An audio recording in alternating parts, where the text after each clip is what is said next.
The journey has been long and the path difficult, but the final resolution is finally within your reach at the end. Stay with us as we piece together the last bit of the puzzle to reveal the truth. Hit subscribe now and witness the most important ending. The day I finally stopped being their safety net, I was standing in the parking lot of my own apartment complex, reading a text from my sister that said, "You're being dramatic. Grow up." I had just gotten home from urgent care with a bandaged wrist and a bruise spreading across my jaw. My sister's fiancé had put them there, and the first thing she did, before asking if I was okay, before calling me, before anything, was text me those 5 words. I stood there in the cold, my hand throbbing, and I thought about the $61,000 I had co-signed for their wedding venue deposit 2 weeks earlier. Then I went inside, opened my laptop, and made one phone call. But I'm getting ahead of myself. Let me start from the beginning, because if I don't, you won't understand how a person like me, someone who prides herself on being smart, on being careful, ended up here. My name is not important. What matters is that I'm 31 years old. I work as a registered nurse in a level 1 trauma center in Atlanta, and for most of my adult life, I have been the person my younger sister calls when everything falls apart. Her name is Delilah. She is 27, and she has always been the one our parents described as spirited. What that really meant was that Delilah got away with things I never did. She dropped out of her first college after a year and a half, came home, spent 6 months on the couch, then enrolled somewhere else on her parents' dime. She switched her major 3 times. She borrowed money and forgot to pay it back. She made promises she never intended to keep. I loved her anyway. She was funny and warm, and she could walk into any room and make people feel like they'd known her for years. She had this laugh that sounded like she'd never been hurt by anything in her life. I used to envy that about her. Our parents passed within 18 months of each other. First our father from a sudden cardiac event when I was 24, then our mother from complications after a stroke when I was 26. After our mother died, I sat in the hospital chapel for a long time before going back to her room. When I came back, Delilah was already on the phone with someone. I didn't ask who. I assumed she was telling a friend. I found out later she had been calling a storage facility to ask about pricing for our mother's furniture because she wanted to move into our parents' house and redecorate. I tell you that not because I'm still angry about it, I've had time, but because it tells you who my sister is. Not cruel, necessarily, just always thinking about the next thing. Always moving forward without looking at what she was stepping on. I kept working. I picked up extra shifts. I helped Delilah with her portion of the estate bills when she said she was a little short. I paid off the remaining balance on my mother's medical debt because Delilah said she couldn't manage it right now, and I didn't want it going to collections. I told myself this was what family did. Then Delilah met Marcus. She brought him to Thanksgiving 3 years ago. He was tall, well-dressed, and had the kind of confidence that fills a room before the person does. He worked in real estate development, he said, had a few projects in the pipeline, was very particular about wine and had opinions about everyone else's food choices. Within 20 minutes of sitting down, he had gently corrected my cooking twice, told a story about himself that I'm pretty sure was either exaggerated or completely fabricated, and asked me what my financial situation looked like because he had an investment opportunity I might be interested in. I smiled and said I'd think about it. I did not think about it. Delilah was glowing around him in a way I hadn't seen before, and I wanted to be happy for her. I told myself I was reading too much into one dinner. People can be nervous. People can be show-offs at first and warm up later. I gave him the benefit of the doubt. That was my first mistake. Over the next 2 years, I watched Marcus slowly reshape my sister. The Delilah I knew had been careless with money, but she was generous. She'd split her last $20 with you without thinking. The Delilah who was with Marcus started asking what things cost before deciding if they were worth her time. She started talking about investment pieces and long-term ROI when she was describing curtains. She stopped laughing as much. She got sharper around the edges, which might sound like a good thing, but it wasn't. She didn't get sharper the way someone does when they grow up. She got sharper the way a person does when they've been taught that warmth is weakness. They got engaged 14 months ago. Delilah called me crying, happy crying, and I told her I was so happy for her. I was. I hugged her at dinner and I meant it. Then the planning started. The first request came 3 weeks after the engagement. Delilah texted asking if I could cover the deposit on a bridal consultation at a boutique in Buckhead because her card wasn't going through right now. It was $300. I paid it. Then there was the venue walkthrough she wanted me to drive her to because Marcus had the car that day. Fine. Then it was the florist deposit, $750, because the florist was only holding the date for 48 hours and Marcus was dealing with something and she'd pay me back by the end of the month. She did not pay me back by the end of the month.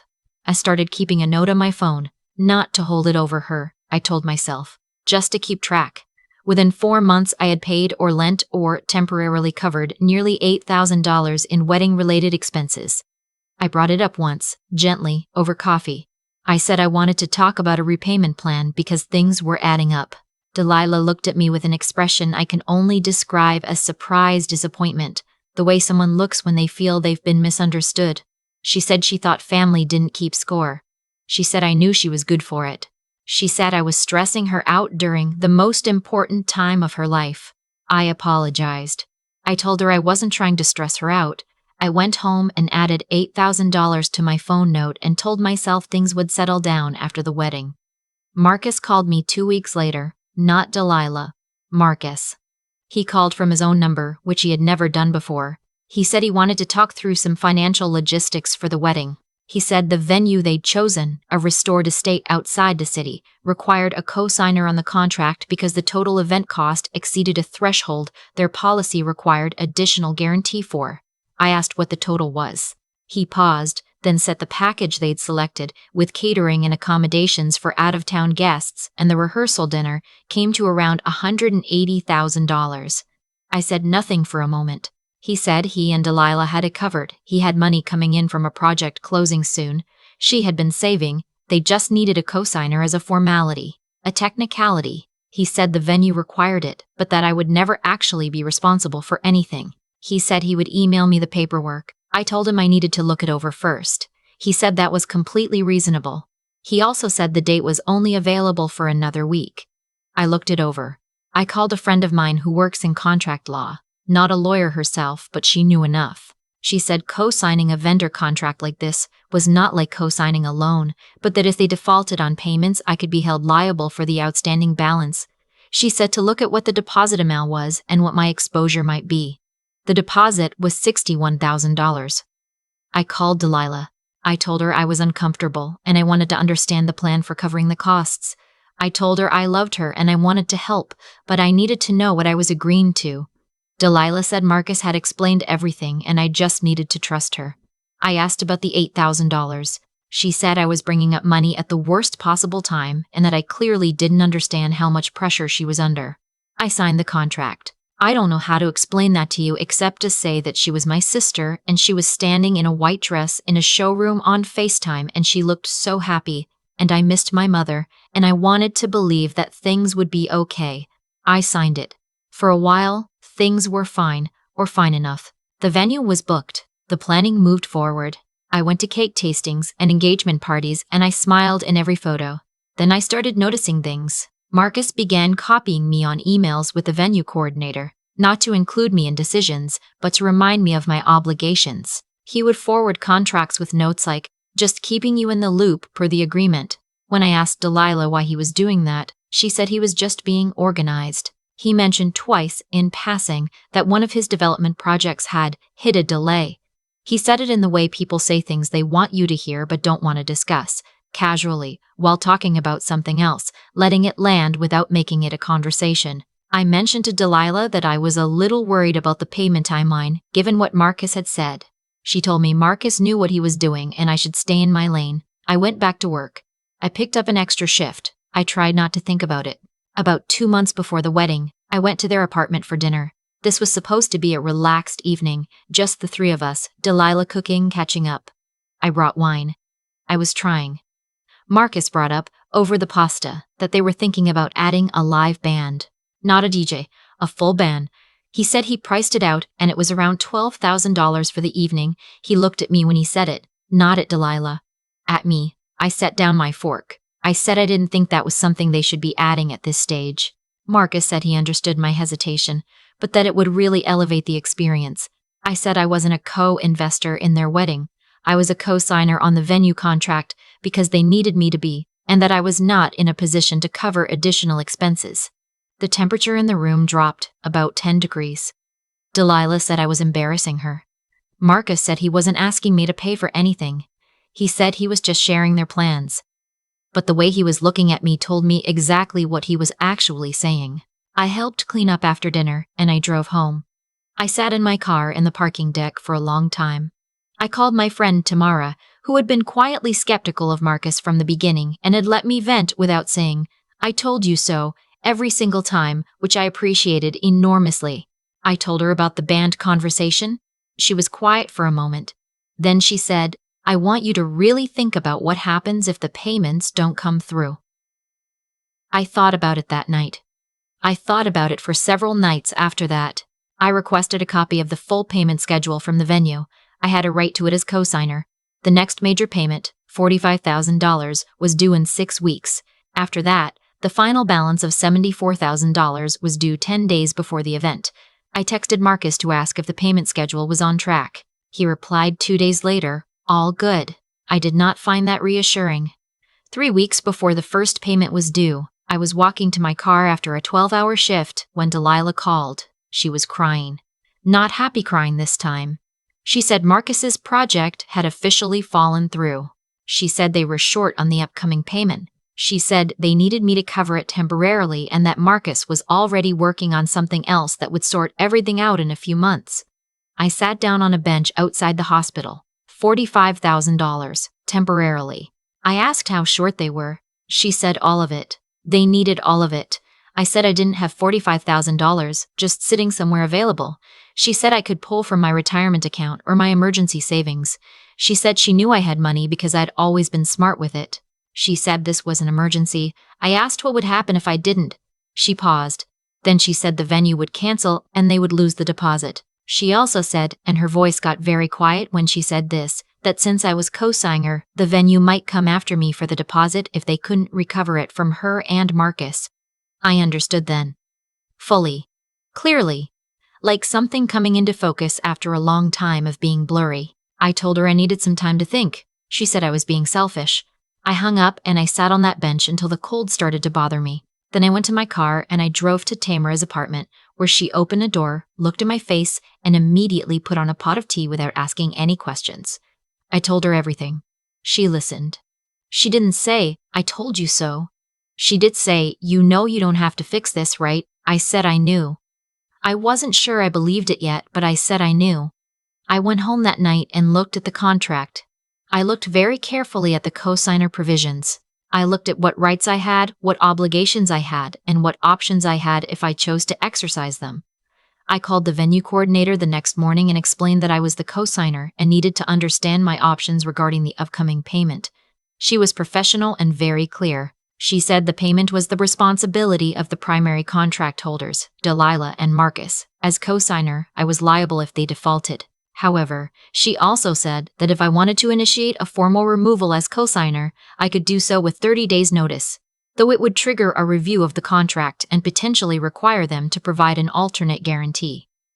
30 days' notice. I wrote the date on a notepad. Then Delilah texted me, "Have you thought about it?" Then Marcus texted me, "We really need your answer today."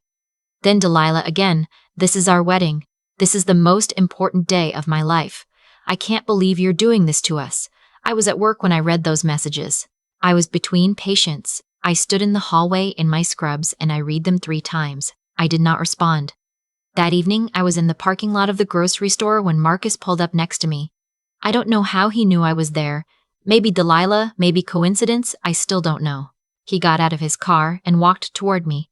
He was smiling, but his eyes were not. He said we needed to talk. I said I was on my way in.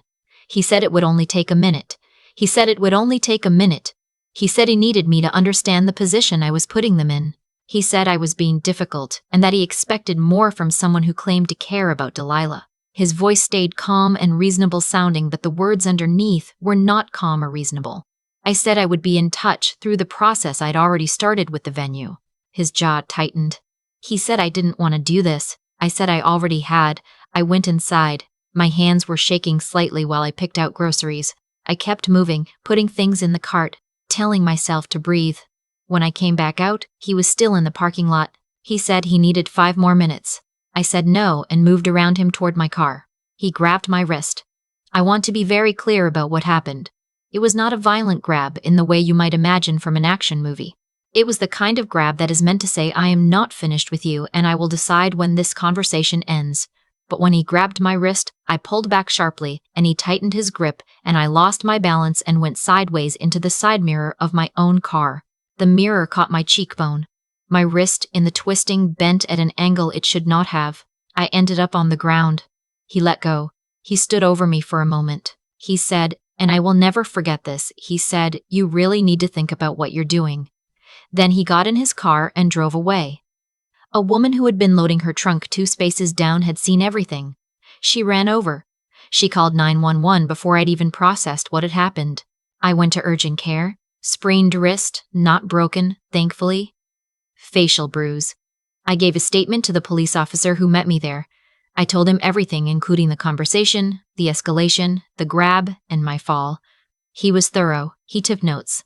When I got home, I had 3 missed calls from Delilah and a text that said, "Marcus told me what happened. You made a scene in a parking lot over a conversation. You're being dramatic. Grow up."